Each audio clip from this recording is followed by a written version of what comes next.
तो इस मूवी के शुरू में कर्टिस देखता है कि उनके शहर में बहुत घने बादल छाए हुए थे, जिन्हें देखने पर लग रहा था कि अब बहुत बुरा तूफान और बारिश आएगी। एकदम से बारिश शुरू भी हो जाती है, लेकिन अजीब बात ये थी कि ये पानी बारिश की नहीं बल्कि ऑयल की बारिश हो रही थी, जिसे देखते ही कर्टिस डर जाता है और एकदम से उसकी आंख खुल जाती है। यानी ये सब जो उसने देखा वो सिर्फ उसका ख्वाब था। वो नहा धोकर नाश्ते के टेबल पर आता है, जहाँ हम उसकी वाइफ समांथा और उसकी बेटी हैना से मिलते हैं। कर्टिस खुद एक कंस्ट्रक्शन वर्कर है, जबकि समांथा यानी उसकी वाइफ बुटीक की स्टिचिंग करके फाइनेंशियली तौर पर कर्टिस की मदद करती है।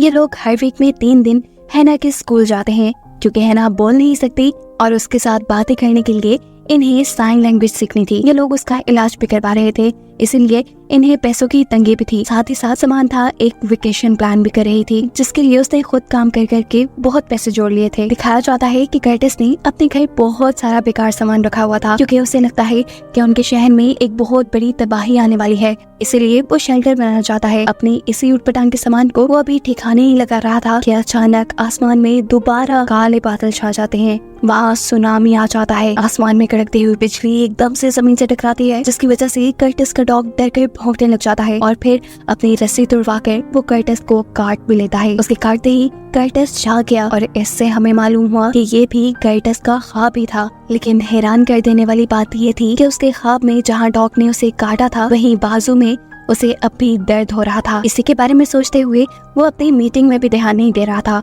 जिसकी वजह से बॉस उसके ऊपर गुस्सा भी हो जाते हैं। पहले ही शहर में आने वाली कई बारिशों की वजह से उनका काम काफी डिले हो चुका था और अब बॉस चाहते थे कि कर्टिस के साथ साथ सभी वर्कर्स ज्यादा काम करें, ताकि उनका कॉन्ट्रैक्ट टाइम पर पूरा हो जाए। फिर उनकी मीटिंग खत्म हो जाती है और ये सब अपने अपने काम पे लग जाते हैं। जब कर्टिस अब तक काम कर रहा था, तभी वो देखता है कि आसमान में परिंदे आज अजीबोगरीब तरीके से उड़ रहे हैं। ये बात वो जाकर अपने दोस्त से पूछता है, क्या उसे कोई आसमान में परिंदे दिखे? उसके नामी जवाब देने पर कर्टिस समझ गया कि ये सारी उटपटांग की चीजें सिर्फ उसी के साथ हो रही हैं, उसी को दिखाई दे रही हैं। काफी घंटों के थका देने वाले काम के बाद कर्टिस अब हैना के स्कूल आता है, जहाँ ये लोग साइन लैंग्वेज सीख रहे थे। पर क्योंकि ज्यादा घंटे काम करने की वजह से कर्टिस अपनी फैमिली को टाइम नहीं दे पाता था, इसलिए उसे साइन लैंग्वेज सीखने में टाइम लग रहा था। ये लोग अब स्कूल से घर के लिए निकलते हैं, जहाँ रास्ते में बारिश शुरू हो जाती है। हैरानकुन तौर पर ये बारिश पानी की नहीं बल्कि ऑयल की थी और इसी बारिश की वजह से कर्टिस के सामने का विजन ब्लर हो गया। ऐसे में इनकी गाड़ी किसी चीज से टकराते हुए रुक जाती है, मतलब इनका एक्सीडेंट हो गया है, जिसमें कर्टिस के नाक से खून आ रहा था। उसकी बेटी भी डर चुकी थी और इससे पहले कि ये लोग कुछ कर पाते, एकदम से कोई कर्टिस की गाड़ी का शीशा तोड़ता है और विंडो में से उसकी बेटी को निकाल कर ले जाता है। कर्टिस उसे बचाने की कोशिश ही करता रहा, लेकिन वो आदमी उसकी बेटी को ले गया। एकदम से दोबारा उसकी आंख खुली और हमें पता चला कि ये भी सिर्फ कर्टिस का ख्वाब ही था। इस मर्तबा तो वो अपने ख्वाबों से खुद भी परेशान हो चुका था, काफी बीमार भी लग रहा था, इसीलिए समांथा उसे देखकर परेशान हो जाती है। लेकिन कर्टिस कहता है, तुम परेशान ना हो सकता है मुझे नॉर्मल बुखार हो रहा हो, तो मैं इस टाइम हैना को लेकर स्कूल जाना चाहिए। उसकी बातें सुनकर समांथा चली जाती है। उसके जाते ही कर्टिस काम पे लग गया। उसने सबसे पहले डॉग के घर के बाहर फेंस बनाई, क्योंकि उसने ख्वाब में देखा था कि इसी डॉग ने उसे नुकसान पहुंचाया। जिसके बाद जब वो अपनी ऊट-पटांग की चीजें ठिकाने लगा रहा था, तभी उसे करीब बेसमेंट का दरवाजा नजर आता है, जिसे खोल कर वो जब अंदर गया तो उसे तूफान से बचने के लिए शेल्टर बनाने का एक नया आइडिया आ गया। लेकिन शेल्टर बनाने के लिए उसे बहुत से पैसों की जरूरत पड़ती। शाम में जब समांथा घर आती है तो वो कर्टिस को दिखाती है कि उसने वेकेशन पे जाने के लिए बहुत से पैसे जमा कर लिए थे। कर्टिस उसे पैसे मांगना तो चाहता था, लेकिन मांग नहीं सकता था, क्योंकि समांथा ने ये बहुत मेहनत से कमाए थे। अगले दिन दोबारा उनके शहर में तूफान आ जाता है। हैना बड़े मजे से खिड़की से ही इस तूफान को देख रही थी। जब कर्टिस उसे प्यार करने के लिए उसके करीब आता है तो देखता है कि विंडो से बाहर कोई आदमी हैना को गौर से दिख रहा था। उसके इरादे ठीक नहीं लग रहे थे, इसीलिए कर्टिस अपनी बेटी को उठाकर वहाँ से दूर चला जाता है। यह आदमी जोर जोर से अब उनके घर का दरवाजा बजाने लगा। वहाँ ज़लज़ला आना भी शुरू हो गया और कर्टिस के घर का सारा सामान हवा में उड़ने लगा। एकदम से उसकी आंख खुली। ये भी उसका ख्वाब था और इस मर्तबा वो ख्वाब से इतना डर गया था कि उससे उसका बेड भी खराब हो गया। वो घबराया हुआ था। इसी टाइम समांथा उसके कमरे में आती है। इन दोनों को आज चर्च जाना था। कर्टिस कहता है, सॉरी मैं आज तुम्हारे साथ नहीं जा पाऊंगा, तुम इजी होकर चली जाओ, मैं हैना का घर पर ख्याल रख लूंगा। समांथा उसकी बात मानकर चली जाती है। उसके जाने के बाद वो अपनी बेडशीट चेंज करता है और हैना को लेकर एक लाइब्रेरी में आ जाता है, जहाँ वो अपने ख्वाब और अपनी बीमारी के बारे में भी सर्च करता रहा, लेकिन खास उसे कुछ नहीं मिला। जिसके बाद वो हैना को लेकर एक ग्रोसरी स्टोर में गया और उसने बहुत सारा पैक्ड फूड खरीदा, अगले दिन अपनी हालत को लिए परेशान कर्टिस डॉक्टर के पास भी पहुंच जाता है। उसने डॉक्टर को बताया कि मुझे पिछले 4 दिन से नींद नहीं आ रही। डॉक्टर कहते हैं ये तो कोई बड़ी बात नहीं। फिर कर्टिस उन्हें बताता है असल वजह ये नहीं है, असल वजह ये है कि मुझे बहुत ही अजीब ख्वाब भी आ रहे हैं, और उससे भी अजीब बात ये कि ख्वाब में जो कुछ होता है ख्वाब के खत्म होने के बाद भी मैं उसे फील कर पाता हूँ।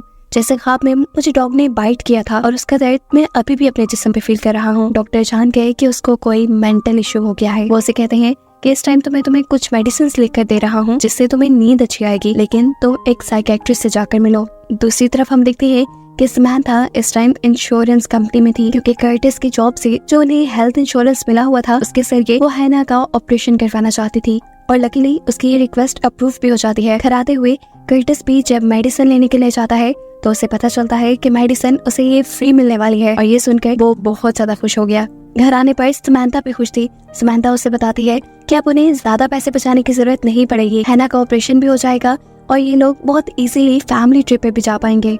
इन सारी चीजों से कर्टिस भी खुश था। अब वो वॉशरूम में जाकर सबसे छुप कर डॉक्टर की दी हुई मेडिसिन लेकर सो जाता है। आज उसे काफी अच्छी नींद आई थी, कोई बुरा ख्वाब नहीं आया था, इसीलिए वो काफी फ्रेश फील कर रहा था, और ये चीज समंथा ने भी नोटिस की थी। ऐसे ही वो काम पे चला गया। काम पर वो अपने दोस्त से अपने घर में बनाए जाने वाले शेल्टर के बारे में ही बात कर रहा था कि अचानक उसे आसमान में जोर से बादल गरजने की आवाज आती है। वो जब आसमान की तरफ देखता है तो हैरानकुन तौर पर वहाँ आसमान बिल्कुल साफ था, यहाँ तक कि बादलों की गरजने की आवाज उसके दोस्त ने भी नहीं सुनी थी। ये चीज कर्टिस को इतना परेशान कर देती है कि उसकी तबीयत खराब हो जाती है, उसे वॉमिटिंग होना शुरू हो जाती है, इसलिए काम से छुट्टी लेकर भी वो घर आ जाता है। उसको पैनिक अटैक्स आ रहे थे, जिसके चलते उसने गाड़ी भी साइड पर लगा दी, और वहाँ उसने देखा कि कोई कंटेनर सेल कर रहा है, जिसे देखते ही उसे आइडिया आया कि वो इन कंटेनर से एक अच्छा शेल्टर बना सकेगा। फिर अभी इस चीज का वक्त नहीं था। उसे जो पैनिक अटैक्स आ रहे थे, जो इल्यूजन्स आ रहे थे, कर्टिस को उसके बारे में पता चलाना था, इसीलिए वो अपने मॉम के घर गया, क्योंकि काफी सालों पहले उसकी मॉम भी ऐसी ही एक बीमारी से गुजरी थी। उन्हें भी पैनिक अटैक्स आते थे,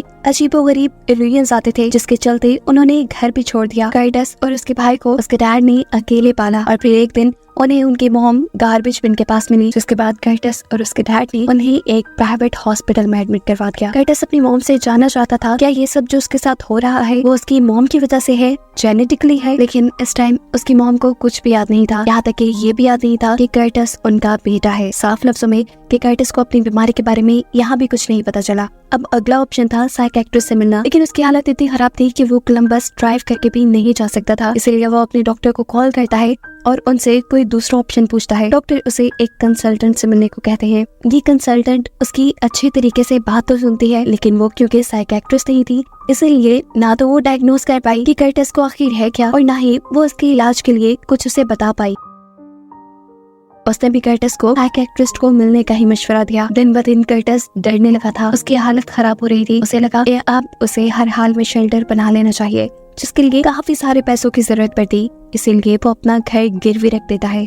पैसे मिलने के बाद अब उसे कुछ सामान भी चाहिए था अपने घर के बाहर शेल्टर बनाने के लिए। सबसे पहले डिगिंग मशीन, जो उसकी कंस्ट्रक्शन साइट पर तो थी, लेकिन वो उसके बॉस की थी, उसकी कंपनी की। उसे अपने घर ले जाकर यूज करना रूल्स के खिलाफ था, लेकिन यहाँ कर्टिस अपने दोस्त को साथ मिला लेता है और ये लोग अपना काम शुरू कर देते हैं। ये ऊट पटांग के काम जब समंथा अपने घर पे होता देखती है तो उसकी और कर्टिस की लड़ाई हो जाती है। इसी बहस में समंथा को ये भी पता चलता है कि कर्टिस ने एक बहुत बड़ा $6000 का लोन लिया है, जो सुनकर वो और भी ज्यादा परेशान हो गई, क्योंकि पहले ही ये लोग फाइनेंशियली स्टेबल नहीं थे, इनके खर्चे बहुत मुश्किल से पूरे होते थे, ये लोन कैसे उतारते। टेंशन से समंथा की हालत बुरी हो जाती है और कर्टिस उसे अकेला छोड़ के बाहर चला जाता है, क्योंकि उसकी भी हालत अजीब हो रही थी। वॉशरूम में जाकर वो डॉक्टर की दी हुई मेडिसिन लेता है, रूटीन से कुछ ज्यादा डोज में, लेकिन आज ये मेडिसिन भी कोई काम नहीं करती। उसे दोबारा एक डरावना ख्वाब आता है, जिसे देखते हुए वो चीखें मारने लगा था। समंथा ये नोटिस करके उठ जाती है और जब वो कर्टिस को हिलाती है तो उसके नाक और कान से खून आ रहा था। ये देखकर वो डर गई। उसने जल्दी से एम्बुलेंस को कॉल की, लेकिन कर्टिस ने अपने आप को पैरामेडिक टीम से चेक ही नहीं कर पाया, क्योंकि उसे लग रहा था कि ये सब बिल्कुल नॉर्मल है। उनके जाने के बाद कर्टिस ने फील किया कि समंथा उसकी वजह से बहुत परेशान है, इसीलिए आज वो समंथा से कुछ नहीं छुपाता, उसे सब बता देता है। उसकी मेंटल कंडीशन, उसे आने वाले ख्वाब, पैनिक अटैक्स, हर एक चीज जो उसके साथ हो रही थी। उसकी हालत का सुनकर समंथा भी परेशान हो गई। वो उसे कहती है, तुम परेशान मत हो, सब ठीक हो जाएगा, हम साइकेट्रिस्ट के पास जाएंगे और तुम पहले जैसे हो जाओगे। कर्टिस अगले दिन अपने बॉस के पास जाता है और अपने ही दोस्त को अपनी टीम से दूसरी टीम में शिफ्ट करने का कहता है, क्योंकि लास्ट नाइट जो उसने ख्वाब देखा था उसमें उसने देखा था कि उसकी जान को उसके दोस्त से ही खतरा था, इसीलिए उसने अपने आप को अपने दोस्त से भी दूर कर दिया। काम से वापस आते हुए उसने 3 गैस मास्क खरीदे अपनी फैमिली के लिए। घर आकर उसने अपने कंटेनर को जमीन के नीचे शिफ्ट कर दिया। ये नहीं, उसने अपना शेल्टर कंप्लीट कर लिया। जब ये काम कर रहा था तब यहाँ उसके पास उसका भाई आया, उसे ये समझाने के लिए कि तुम जो कर रहे हो गलत कर रहे हो, ऐसे शेल्टर बनाने की कोई जरूरत नहीं है। लेकिन कर्टिस उसकी भी एक बात नहीं सुनता। रात में उसे दोबारा एक ख्वाब आया जिसमें उसने देखा कि समंथा किचन में गीली खड़ी है। वो अपने पास पड़ी हुई नाइफ को देख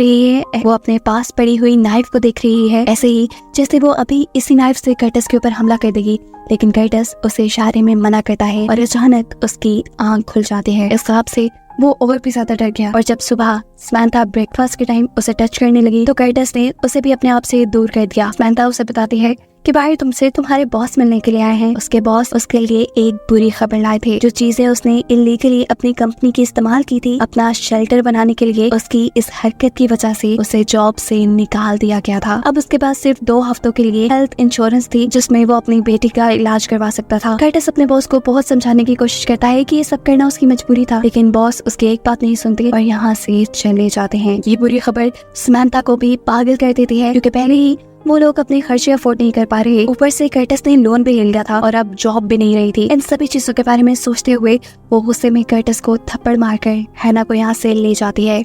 लेकिन ये गुस्सा उसका टेम्परेरी था। वो जानती थी कि कर्टिस की हालत ठीक नहीं है, इसीलिए शाम में वो अपने जमा किए हुए सभी पैसे लेकर कर्टिस के पास आती है और उससे कहती है कि इन पैसों से तुम अपना लोन उतार दो, मैंने अपना बीच ट्रिप कैंसिल कर दिया है। और हाँ, रही बात हैना के इलाज की, तो मुझे लगता है कि अब हम दोनों को नए काम ढूंढने पर फोकस करना चाहिए ताकि हम पैसे जमा कर हैना का इलाज करवा सके और साथ में तुम्हारा भी। मेरी बात मानो कर्टिस, तुम्हें सच में एक साइकियाट्रिस्ट की जरूरत है।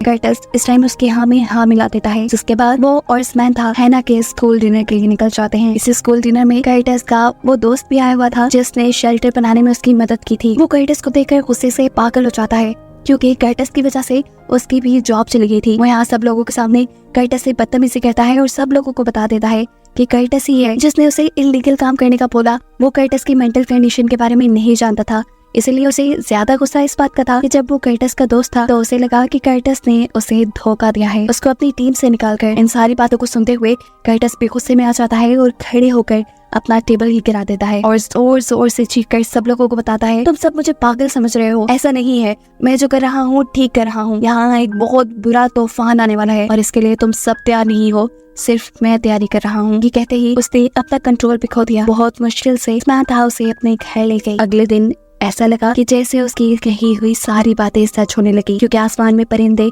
आज उसी पैटर्न में उड़ रहे थे जैसे उसकी ख्यालों में उड़ते थे। कि देखते हुए उसने देखा कि हैना सड़क के दरमियान में खड़ी है। वो हैना को जाकर बचाता है और अचानक सारे परिंदे उसके इर्द गिर्द उड़ने लग जाते हैं। बहुत मुश्किल से वो हैना को बचाता है। एकदम से यहाँ सायरन भी बजना शुरू हो जाता है। सायरन सुनते ही एकदम से उसकी आंख खुली, मतलब ये भी उसका ख्वाब था। लेकिन एक बात जो इसमें सच थी वो ये कि सायरन असल दुनिया में भी बज रहा था। ये लोग बाहर दिखते हैं, बाहर बहुत ही बुरा तूफान आ रहा था। इस तूफान से बचने के लिए कर्टिस अपनी फैमिली को अपने बनाए हुए शेल्टर में ले जाता है और तीनों को गैस मास्क पहना देता है। ये लोग यहाँ पर सो जाते हैं। सुबह जब इनकी आंख खुली तो इन्हें फील हुआ कि तूफान खत्म हो गया है, लेकिन फिर भी कर्टिस बाहर का दरवाजा खोलने से डर रहा था। वो अपनी वाइफ को चाबी देता है और कहता है तुम दरवाजा खोलो, लेकिन इस टाइम समंथा उसकी बात नहीं मानती और कहती है तुम खुद दरवाजा खोलो और अपने डर का सामना करो। डरते हुए जब कर्टिस शेल्टर का दरवाजा खोलता है तो हैरानकुन तौर पे अब आसमान बिल्कुल साफ था। उनके नेबर्स भी सेफ थे और कुछ लोग यहाँ तूफान से होने वाली तबाही को साफ कर रहे थे। दिन गुजरते हैं और समंथा कर्टिस को साइकियाट्रिस्ट के पास भी ले आती है। उसकी मेंटल कंडीशन को देखते हुए साइकियाट्रिस्ट उसे मशवरा देते हैं कि क्यों ना तुम कुछ दिन अपनी फैमिली से दूर यहाँ हमारे पास एडमिट रहो। ये सुनते ही वो डर गया। वो कभी अपनी फैमिली से दूर नहीं जाना चाहता था, जैसे उसकी मॉम दूर चली गई थी, लेकिन अब ये मजबूरी थी। कुछ दिन की ही तो बात थी। समंथा उसे समझाती है कि हम तुमसे दूर नहीं होंगे, बस कुछ दिन। लेकिन अभी कर्टिस इन सब चीजों के लिए तैयार नहीं था। उस समंथा कहता है इससे पहले मैं तुम्हारे साथ बीच ट्रिप पे जाना चाहता हूँ, वही ट्रिप जो समंथा हमेशा से प्लान किया करती थी। ये लोग ट्रिप पे जाते हैं। कर्टिस अपनी फैमिली के साथ अच्छा और यादगार टाइम स्पेंड कर रहा था। तभी हैना उसे इशारा करके दूर समुद्र की तरफ तूफान के होने का बताती है। ये देखकर वो डर जाता है। ये तूफान बिल्कुल वैसा था जो वो अपने ख्वाब में देखा करता था। वो पीछे जब अपनी वाइफ को देखता है तो उसकी वाइफ भी हाँ में सर हिलाते हुए उसे ये बताने की कोशिश करती है कि सब जो उसे दिख रहा है वो हकीकत में हो रहा है। और कहानी के एंड पे ये मिस्ट्री खुल जाती है कि कर्टिस असल में बीमार नहीं था, उसे सच में फ्यूचर दिख रहा था। फ्यूचर में आने वाली तबाही दिख रही थी, जिससे बचने के लिए उसने तैयारी भी कर ली थी। और इसी सब को दिखाते हुए की कहानी यहाँ खत्म हो जाती है।